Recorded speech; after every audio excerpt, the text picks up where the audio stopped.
Good morning and welcome to the Caregiver Teleconnection. My name is Glenda Rogers and I'm going to be your facilitator for today's session with Dr. Elliot Montgomery Sklar and Lucy Barylak. And we're going to be talking about difficult situations in elder abuse, which is the second in the series of how to include caregivers in the care team, a series for healthcare workers. But before they get started, let me tell you just a little bit about them. Dr. Elliot Montgomery Sklar is a public health professional focused on supporting the health of the public through academic work, research, and service. He has led healthy aging programs for seniors and for caregivers in Canada, Florida, and virtually. Dr. Sklar is an associate professor of healthcare sciences at Nova Southeastern University in Florida. He publishes and presents his work internationally, which is focused on the complexity of issues related to aging and caregiving. And now about Lucy. Lucy Barylak received her master's degree in social work from McGill University and has dedicated her career to supporting caregivers. Lucy was the founder and long-term care manager of the Caregiver Support Center at a respite program for family caregivers. There, she oversaw multidisciplinary training across caregiving, mental health, elder abuse, and palliative care. She's been a key architect of screening and assessment tools of family caregivers, for which she provides training to healthcare professionals across North America. Lucy consults for private industry, including WellMed Charitable Foundation and clinics in Texas. Additionally, Lucy is a liaison supervisor at the School of Social Work at McGill University. She also wants you to know that she was a caregiver for her mother. Welcome, Lucy and Elliot. Thank you so much. Good morning, everybody, and welcome to our session today. We're really happy to have you. So let's look at what our learning objectives will be for today. So we're going to be discussing difficult behaviors and how to handle them. We're going to define advocacy in the context of patient care, recognize signs of elder abuse and how to help, and examine conflicts in patient care and the role of communication. So let's start. So in reality, what are difficult behaviors, okay? Especially when a loved one suffers from any form of dementia. Some examples of difficult behaviors could be that they're agitated, there's mood swings, being forgetful, repeating themselves aggressively, both verbally and physically, and mood swings, refusing to help with activities of daily living, being sexually aggressive and using inappropriate language, being paranoid or delusional, wandering, or sundowning. So that's a lot to deal with. So, having said that, there certainly are impacts for the caregivers. So, let's look at that. Caregivers don't know how to respond many times, especially if the behavior is completely out of character and unexpected. Caregivers may feel helpless, frustrated, angry, desperate, confused, or hurt. Coping with difficult behaviors can make an already challenging caregiving situation even more complicated. These impacts can be experienced by healthcare workers too. Even though we may have knowledge and training, these behaviors can still be challenging to handle, no matter whether you're a caregiver or a healthcare worker. So, I'd like to look at some tips on how to handle difficult behaviors. So if it's a new situation or not, you need to make an appointment with their doctor. The person may have a new medical problem that you're not aware of, such a urinary tract infection that is affecting them both physically and mentally. We know that if someone has an infection, they can become more forgetful and delusional. They may have started a new medication or even over-the-counter medication that is having a side effect. Sometimes medications over the counter for pain can actually do that. So you have to really make sure that the medications are not affecting the behavior. Try to understand what triggers the behavior. Are there any patterns? Are there situations that could be avoided? For example, maybe this behavior is after they eat or before they eat. Are they hungry? Do they need to go to the bathroom? Acknowledge and validate the person's frustration.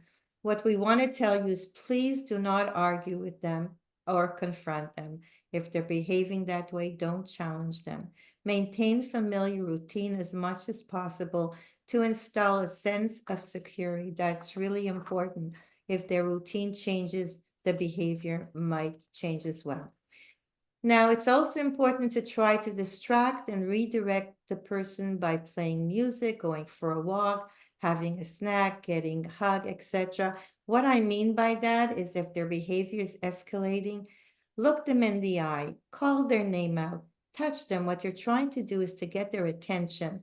And what you want to replace with what's happening is an activity that you know they might enjoy. So taking them for having a little break for a tea break or doing some reminiscing is very, very good. It's a way of distracting. And you really should stay calm. Don't reprimand, convey a tone of voice that is reassuring. Our body language tells us a lot. So you might not say anything, but you might look very angry or frustrated. They might not understand it, but they might recognize that something is going on. So having said that very quickly, what I would like to do, because I'm sure a lot of you have had experience, can anyone share an example of how you had dealt with a difficult patient's behavior? Love to hear from you.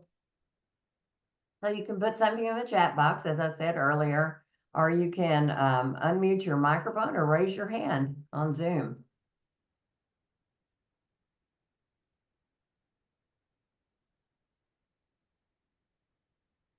Okay. Well, I can So- share personally that I think Sure. one of the best tips that you provided is redirecting. And that's very, very helpful because often it can change someone's focus on something that is upsetting and change it to something that is a little bit more neutral. I think it's a very good tip for those of you who are watching or participating. Exactly. On a personal level, when my mother's behavior sort of changed, the first thing I would say to her, would you like to have your nails done? And that was it. As soon as I said that, the whole demeanor changed. And she said yes, because she loved to have her nails done. So there are difficult situations that are not only related to patient behavior, but also simply in the context of healthcare as a whole. And while it's difficult to know how to handle difficult patient behaviors, there are certainly other difficult situations that healthcare workers encounter when working with patients and certainly with caregivers. Our healthcare systems can be unhealthy, as we know, adding to the tensions that sometimes exist between patients, caregivers, and healthcare workers, something we talked about a little bit during our first in this series last week. Simple things like long wait times in clinics or for home care, consecutive appointment cancellations, or delays to previous appointments. Essentially, anything that may have gone wrong in the patient pathway can potentially lead to a challenging interaction between patients, caregivers, and healthcare workers. Now, as healthcare workers, we can often be the face of the frustration that patients and caregivers experience, especially when we consider the health status of certain older adults whose health conditions will only deteriorate and will not improve, as is the case with Alzheimer's disease, despite our best efforts to help however possible. So that in and of itself is a point of frustration and a difficult situation because we don't yet have a cure. Many different challenging interactions occur daily. These challenging interactions may arise due to discrepancies in expectations, which I think is quite common, and also because of perceptions or communication or lack of communication between the caregiver and the healthcare worker. So, I don't know why we zoomed in there. Hang on, sorry. Difficult situations can also occur, I think, especially since many of us Google our symptoms and have done research online about what is ailing us or the person for whom we're caring. We can often be convinced by a conclusion or a diagnosis, and we might feel like we know better than a doctor does. And that can be very frustrating. Doctors often feel sometimes that that when patients Google their symptoms, it undermines the training that the healthcare worker or the professional has, and that can create some tensions to begin with. Patients may also feel that they're not being listened to and might become frustrated or feel threatened. We know that our healthcare is certainly very important to all of us and to those that we're providing care for. So it's a very personal issue that can heighten our emotions as we're addressing things related to our health. Um, there can also be challenges when patients or caregivers don't accept a doctor's diagnosis or counsel. How many times do we know that people don't follow the recommendations that a doctor sets forth? It's very common, a lack of adherence, and that can be a frustrating back and forth between patients, caregivers, and healthcare workers. In addition, there are times as well where there are symptoms affecting quality of life, but there's no formal diagnosis despite various tests. You may have consulted with various medical teams. That can certainly lead to a lack of trust, frustration, and also, again, non-compliance between patients and caregivers. So, to prevent and resolve challenging interactions, you really need to consider factors that might be contributing to these situations. There is wide variability in the development of communication skills that healthcare workers are trained on. Same goes for patients, caregivers, and communication, I really feel, is a very important challenge sometimes that can occur in healthcare. A lack of communication skills and training can result in inappropriate choices of words and phrases on the part of healthcare workers, perhaps due to assumptions being made about the patient's level of health literacy or understanding of their own health. Also, a lack of options for the patient and caregiver might not be fully disclosed if communication is not at its optimum. In addition, communication really requires involving the patient and the caregiver in the decision-making process. So when communication breaks down, those discussions are not as effective or possible. And so those treatment decisions, for example, can be perhaps more challenged because of a lack of clear communication and understanding on the part of all parties involved. Oftentimes, we hear as well about a lack of referral for the patient to appropriate support services, including those related to caregiving, such as counseling, support groups, and other quality information that might be very necessary at a given time. So it's really important as healthcare workers that we think about how we communicate, that we're mindful about the language that we use, and that we're also attentive to the body language and the support that a particular caregiver or patient might have. You're right. You know, communication is extremely important and it's really crucial. So we have to pay attention to that. You know, one of the things, it's important to break down information into small pieces that are easy to understand and to ensure that the patient and caregiver have a clear understanding of what is communicated to them. You know, asking the patient you know, many times you have to repeat a situation and confirm halfway through the conversation to make sure that both parties understand the same information and the action plan. So it's okay to kind of stop and say, did I make myself clear? Is there any other questions that you want to ask as well? You know, consider the role of the caregiver during the consultation and the visit. They know that person better than anyone does. Caregivers may also have their own questions or concerns about the conditions, which should be addressed. The inclusion of caregiver is essential, especially if there's bad news.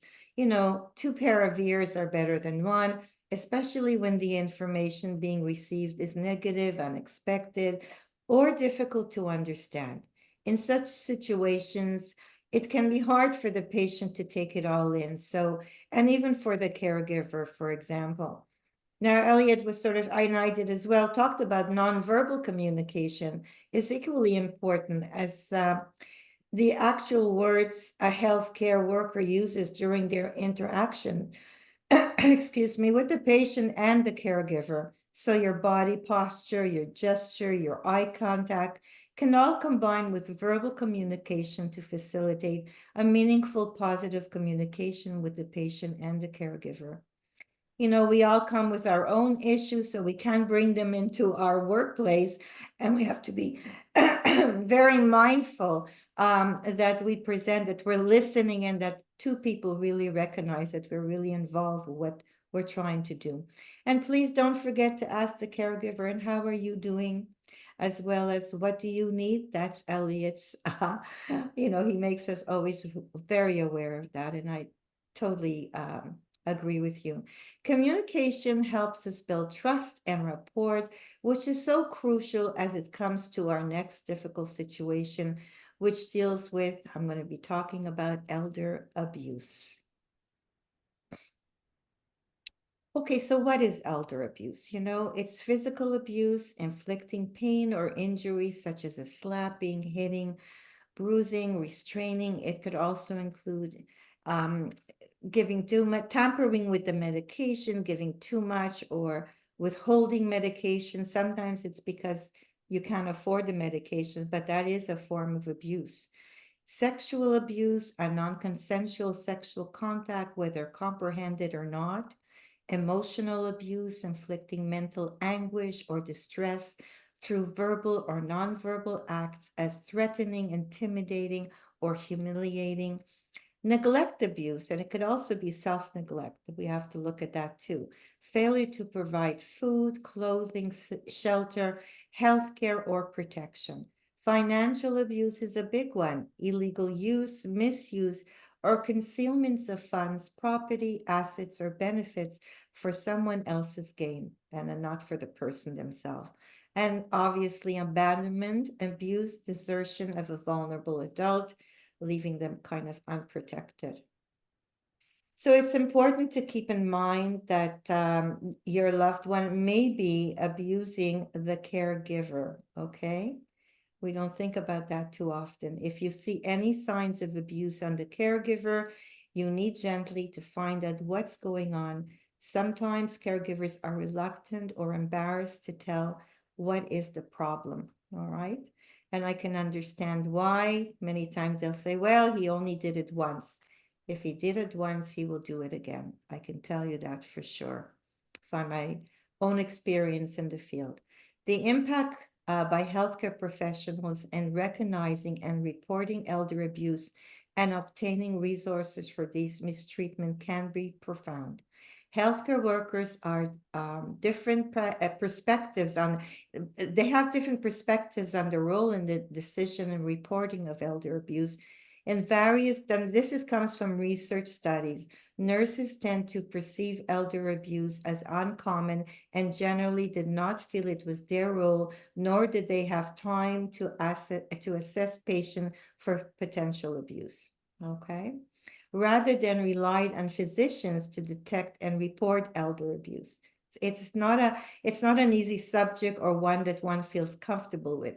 Physicians felt that other patient care issues, time limitations, and maintaining trust in clinical patient relationship outweigh the importance of detecting and pursuing suspected cases of elder abuse and relied on social workers to approach these issues with patients and caregivers. Social workers, although having the most knowledge and experience related to elder abuse, relied on nurses and physicians to detect potential abusive situation, to work with them in making appropriate referrals. While social workers were perceived by all groups as having a major role in reporting elder abuse, social workers reported major obstacles to reporting and achieving adequate results within the current system. All groups acknowledge the need for more and better education about elder abuse detection and reporting. You know, that is really a powerful finding in the literature, and something definitely needs to be done about that. It is possible that such education could be helpful in providing a better base of knowledge for people to address both assessment and interpretation of elder abuse, giving healthcare workers the tools to better assess patients for elder abuse in the short amount of time they have many begin to address particular problems. There's so much that they're doing. While not as obvious as physical ailments, elder abuse is far more prevalent and impactful on health than most healthcare workers recognize.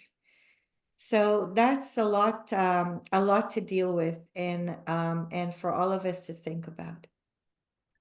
I'm curious for those participating today, what your experiences have been in terms of reporting elder abuse. Did you feel that it was within your role or purview? If there was a suspected case of abuse, what did you do?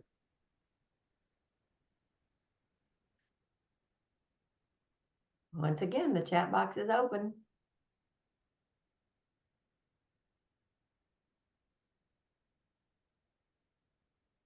Well, if I think we have an obligation as healthcare workers, regardless of, it doesn't have to only be nurses and social workers and physicians, everyday workers at work in long-term care, you're helping people.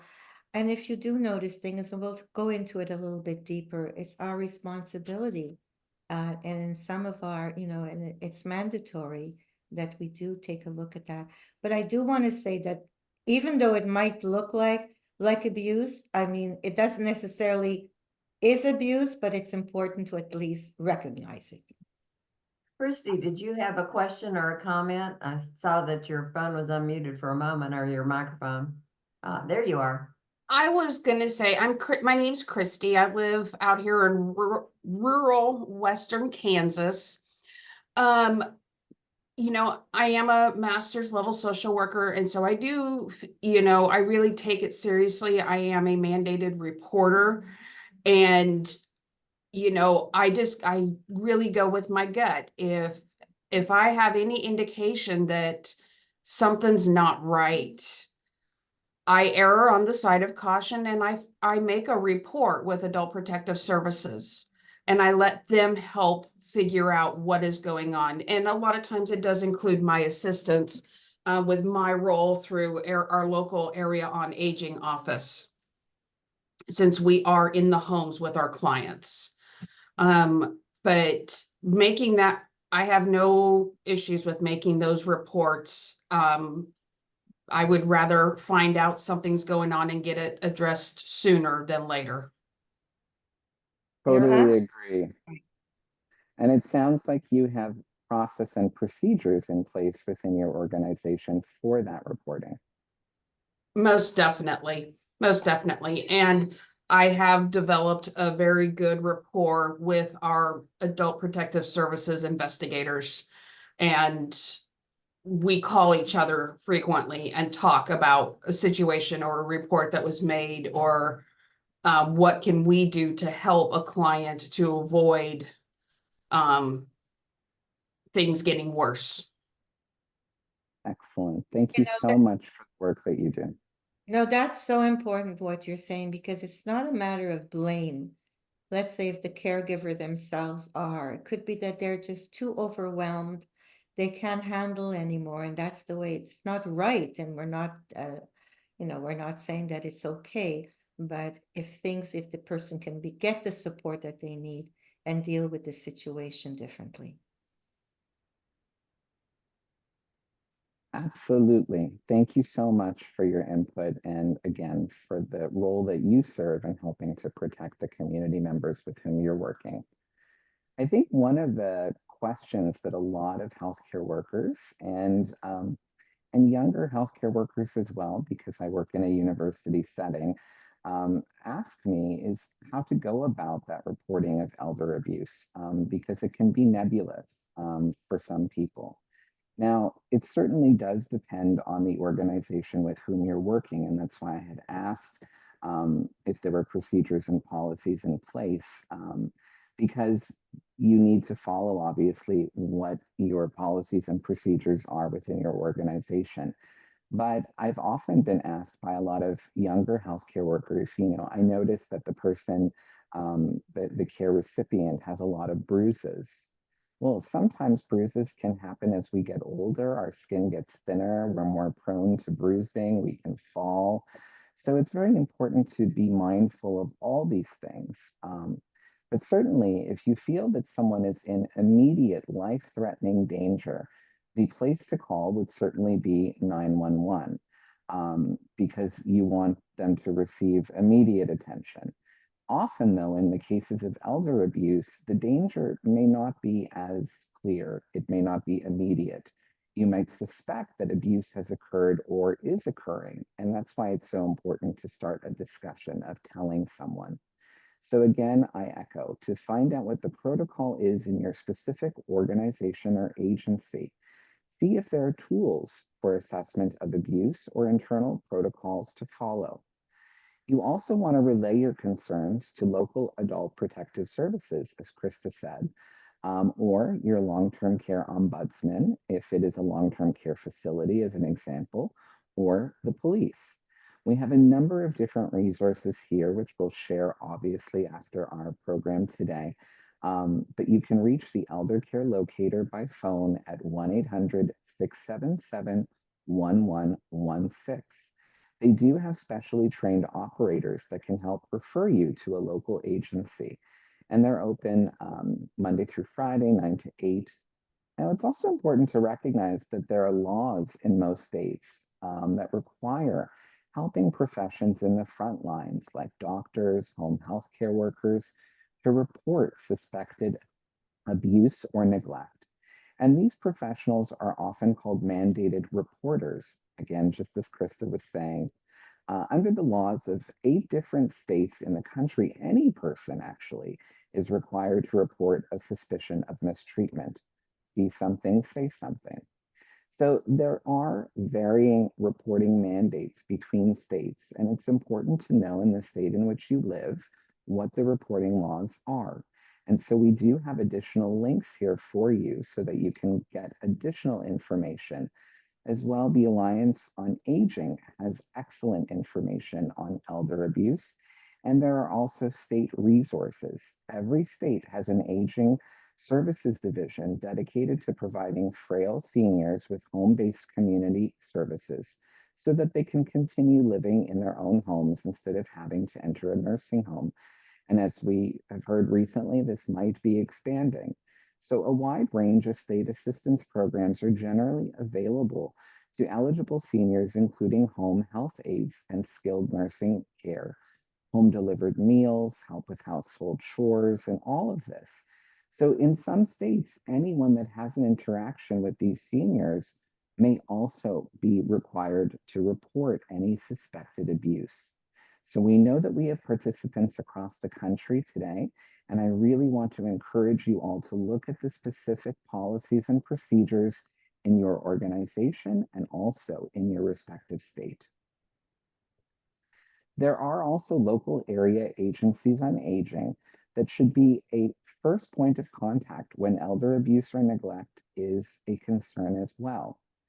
You can also report a problem directly to your state health department that licenses or certifies skilled nursing facilities, residential care facilities, or board and care homes. Now, some people who might be working in a long-term care facility, as an example, may recognize that a colleague may be suspected of abusing someone. Again, all the more reason to find out what the appropriate reporting is in your local organization or agency, because they do vary. In long-term care facilities, there are what are called ombudsmen. And the Long-Term Care Ombudsman is a statewide office created under the authority of the Older Americans Act. The Office of the Ombudsman has the responsibility and the authority to investigate and resolve complaints from seniors and family members regarding the quality of care in long-term care facilities, including nursing homes, assisted living facilities, board and care homes, and specialty day facilities, such as dementia day programs. So agents from the Ombudsman's office work as advocates for elderly residents, for caregivers, They respond to individual complaints to ensure that residents receive quality care, that their rights are respected, and that they're being treated fairly by long-term care staff facility, its providers, etc. Now, the Ombudsman Office is available to assist most seniors and family members in their dealings with other government agencies too, to ensure that elderly patients and residents receive all of the medical, rehab, legal, financial, and social services that they're entitled to by law.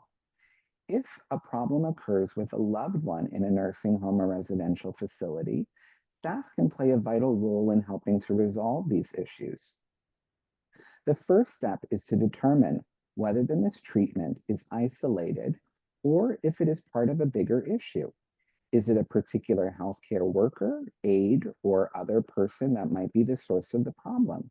For example, is this person being harassed by other residents? If the harassment is by another resident, possibly a roommate as an example, you can request that your loved one or care recipient be moved to another room or another part of the facility. If the problem stems from an individual worker, talk to the appropriate supervisor or administrator, explain the problem, and request another staff person be assigned. Under the law, every long-term care resident has certain rights and protections, and you must be given a copy of these rights. They're actually usually posted somewhere in the facility that is easy to see, and that's a requirement of the law. Each facility must also have the contact information for the ombudsman posted in a highly visible place. If you don't see any information posted, contact your local area agency on aging in the county in which the facility is located to get information about the ombudsman program. Once informed about the problem, the ombudsman will visit to verify claims of mistreatment or abuse in a licensed care facility and help to mediate a resolution. Healthcare workers can also support patients and caregivers by sharing the posted information about the ombudsman. And that is part of advocacy, which Lucy's going to talk about in a moment. I do want to make one last comment that anytime you suspect abuse or any type of a concern, documentation is key. And we have all these amazing resources here, but it's so important that after every conversation, you follow up in writing. So get the contact information of your ombudsman, their address, their email, the same with whomever might be the head of a long-term care facility, or anyone that you have been talking to, working with, dealing with, and trying to resolve a difficult situation. Document, document, document. You need to have a paper trail of everything, every communication, the date of every communication, what you understood to be the next steps. It's so important to have that paper trail. And secondary to that, ombudsmen, most people don't realize, are volunteer positions. They're not paid positions. And so one ombudsman might have a very, very, very heavy caseload. It can take a while for them to get to research a particular suspected case of abuse. So again, documenting, speaking with your local area agency on aging or adult protective services, exploring all of the different resources that we've provided can be very, very important. Also, if time is of the essence, and sometimes it is. Thank you, Elliot. Advocacy is so very, very important. You know, often healthcare workers and caregivers have to advocate on behalf of the clients or the care recipient, you know, they can't do it for themselves. That can be an integral part of handling suspected cases of elder abuse and even cases of mistreatment. So let's look at what is advocacy. So it's defined as any action that speaks in favor of, recommends, argues for a cause, supports or defends, or pleads on behalf of others. So when a healthcare workers advocate, they ensure that their client and their caregivers are able to have their voices heard on issues that are important to them, protect and promote their rights, have their views and wishes genuinely considered when decisions are made about their lives, help navigate unfamiliar circumstances or difficult transitions. But I also want to say that as a healthcare worker, you need to also know how to advocate for yourself. All right? That is very, very important, especially when you're working, caseloads are high, and having the ability to be able to question things. And if you think that you are mistreated by a colleague or by your supervisor for that matter, keep in mind you have a right to advocate for yourself. So, I'm gonna ask you a question, and can anyone share an example of how you advocated for your client, patient, caregiver, and even for yourself, and what were the results? It's an interesting question. And I know I was in that position a few times, and it would be interested to hear what you have to say. And because we had another individual join us on the session a little bit late, you can unmute your microphone on Zoom, or you can put something in the chat box or raise your hand on Zoom and we'll call on you.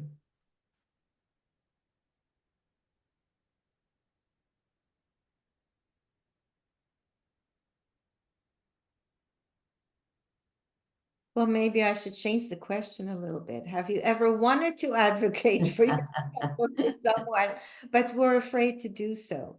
I'm not expecting you to sort of answer me, but I think it's something that we need to think about. Um, why would a person be afraid to advocate for themselves or their client? What's going on there? So I think what Elliot was saying is so important to keep in mind, that we all have rights. And all that wonderful resources that you pointed out to, Elliot, are so important for us to be able to access our rights, to be able to see what can we do about something. So standing up sometimes is difficult. Cynthia has her hand up. Cynthia, if you'll unmute your microphone. I just wanted to share, I'm a licensed professional counselor, but I'm also a caregiver for my mother with Alzheimer's. And the challenge in advocating is that she was a victim of abuse at an assisted living that she was living in. And when I noticed the start of neglect, I filed a complaint with the state. And then when the unexplained bruising started to occur, I filed a second complaint with the state. And I actually had to take her to the ER for a trauma assessment. And to hear the ER providers say, well, she's not a good historian, so she could be confused on what she's saying. To hear the ER providers tell me that it was my fault for having her in a lower level of care than what she required, or that they've seen worse. And so that is why they weren't going to have the cops investigate. And that all they could find is that at most it was negligence, but not abuse. That's re-traumatizing, and then also makes you second guess your voice for advocacy. But I powered through and filed a criminal complaint with the police department, and that went nowhere because none of the staff who had verbally told me they were seeing other staff abusing not only my mother but other residents would not come forward and state that, because they were fearful of retaliation or losing their jobs. And so that case didn't go anywhere. Seeking legal advice from an attorney and see if there were any, other ways that we could, at this point in my eyes, seek justice. There was no ability to pursue that because, in their words, quote unquote, the damages were not significant enough. And so when we tried to engage the ombudsman, we weren't able to utilize those services because I moved my mom out of the facility because I was concerned for her safety and her life. And so because she no longer lived in the facility, we no longer had access to have an ombudsman support us in that way. The investigations with the state didn't really go anywhere, and we've never gotten any feedback. So I sit and wonder all the time now what's going on with the residents that still live there. Because as a professional, I am very concerned that nothing's being done for those that family members aren't available or aren't aware or may not be as mindful to catch on to changes in their loved one's behavior. Um, and you know, they might be believing that these are accidental bruising that's happening. I just never believed it because the stories didn't add up and the placement or shapes of the bruising didn't make sense to me. But that's a challenge when it comes to advocacy, is that when you are an advocate and every single system that's out there to provide that support essentially closes the doors on you, then it makes you feel like your voice does not matter. And can you continue to advocate in the future? Cynthia, first of all, I'm so sorry for what you went through and what your mother went through. And just listening to you, I could hear your frustration and your anger. And it's kind of, I want to say, it's kind of unacceptable. Unfortunately, these things do happen, but just keep in mind that you did everything that you could. You stepped up to the plate. You were not afraid. You were protecting and advocating for your mother. And I can even hear you saying that you're advocating for all the other residents that are there. Unfortunately, since I don't live in the States, I'm going to let Elliot handle a little bit more of that, in the sense that there is, here in where I live, the ombudsman has to get back to you within 30 days. It's a different kind of a system. It doesn't mean that we don't have the same issues that you were going through. So at least you tried, you were strong, you took your mother out, and I commend you. And I'm sure it was difficult, but you stood up for your rights and for her. Thank you. I echo everything that Lucy said, and I am so sorry for the experience that you've gone through. I wish that I heard less of these kinds of stories. Unfortunately, where I am located here in South Florida, I hear a lot of these stories. And since long-term care facilities have sometimes gotten smaller and we've moved to home-based care models, there is less oversight. And that is a major, major challenge. When we talk in the bigger scheme of things about funding of long-term care, private facilities receive less oversight from government sources than do publicly funded facilities. And even those who are publicly funded are not very well regulated. Certainly since the pandemic, the level of checks and balances have diminished. For a long period of time during lockdowns, there were not even any people going into these long-term care facilities to make sure that things were running as they should have been. The challenge that you have expressed with the ombudsman is exactly as you said. If someone is no longer in a long-term care facility, then an ombudsman cannot continue to investigate a situation. But on the flip side, ombudsmen, as I mentioned, are volunteers. It can take a very long time for an investigation to occur. And how long can you consciously leave someone that you're concerned about in that type of an environment? So what you have talked about is the pinnacle of advocacy, really rolling up your sleeves, reaching out to everyone that you could, and ultimately taking the situation into your own hands so that your mom is cared for in a way that you can best monitor. That's not how things should go. And it's an illustration of all that is wrong with our long-term care system. I wish that things were different, but this is exactly why we feel that it's so important that we have a program like this at least once every few months, because these issues of abuse and neglect are throughout the country. And as our population is getting older, and as there are workforce shortages in long-term care, the level of skill of people that are being hired, their level of patience, it's not the same. We're not talking apples to apples. So it's really important that people do their due diligence just as you have. I wish that I had a better answer. but I just want to thank you for sharing your experience with others who might be going through the same thing.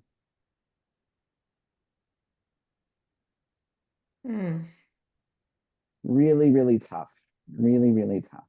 And, I know personally caregivers here who've had their parents in smaller family style nursing home facilities who have had this same exact experience. And though reaching out to adult protective services and all of the right entities, um, this the person who is the abused party is being classified as not a good historian, or because of their cognition is not reliable. I've had caregivers want to try to put video cameras in their care recipients' rooms. They make all these small little cameras and things. That can be problematic too, even from a legal perspective, unless you notify the facility that you're putting that in there.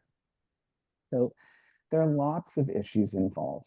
And that's why we have a lot of different resources that we want to leave you all with. And I'm going to share them actually, because some of them can hopefully be helpful. We also at the bottom of the screen have some links for additional resources beyond just your normal 211, which is your local directory for community resources, and 988. We have links that have much more extensive information, one of which is from the National Center on Elder Abuse. And it is a very important repository of information. In fact, years ago, Lucy and I worked as part of a team to help design decision trees and different aids for healthcare workers to help identify elder abuse and how to proceed in knowing who to notify. And these resources were actually published and are part of the National Center on Elder Abuse now. There's also additional training on elder abuse that's available through the University of California, Irvine, and that is for free, as well as through the Alliance for Aging, the Alliance on Aging rather, so that people who are looking for more information about this can get as much information as possible. Despite all the information that we know is out there, there are some terrible situations, just as you've shared, Cynthia, and I wish that I had the magic fix to make it better. But what we can share is information and support, and that's why we're here. And I hope that you know that what you've shared with us certainly resonates with each of us, but also I hope that other people who might be listening to this today or as a recording can learn something from the experience that you shared as well. That's really important, Cynthia. I'm so glad that you did share. Just very quickly, I had a caregiver who it took a long time for her to actually trust me to divulge the information that she felt that her husband was being mistreated in a long-term care facility, but she was very afraid. And at the end of talking to her and allowing her to voice, what she said was that and he had passed away, and she had told me about what had happened. He was no longer living, and she says the worst thing of it was that I felt so guilty that I did nothing, and you, Cynthia, did everything. So I just wanted to say that to you. And that was huge guilt for this person to deal with, and it took a lot of insight for her to recognize, to forgive herself. I think Christy had a comment or a question. Christy, you want to unmute your microphone?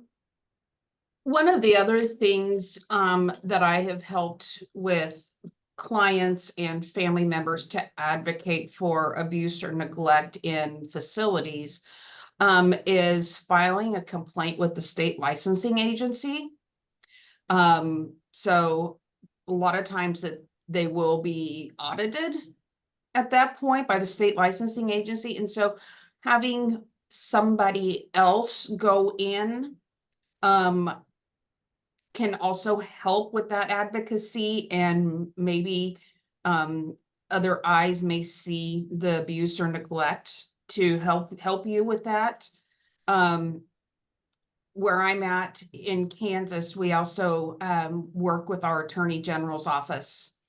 And not just local, because like I said, I'm in a rural area where, you know, a lot of times everybody knows everybody. And so by going through our Attorney General's office, with concerns of abuse and neglect, they a lot of times are able to help push something, whereas a local police officer may not be so willing. Mm. A good Excellent point.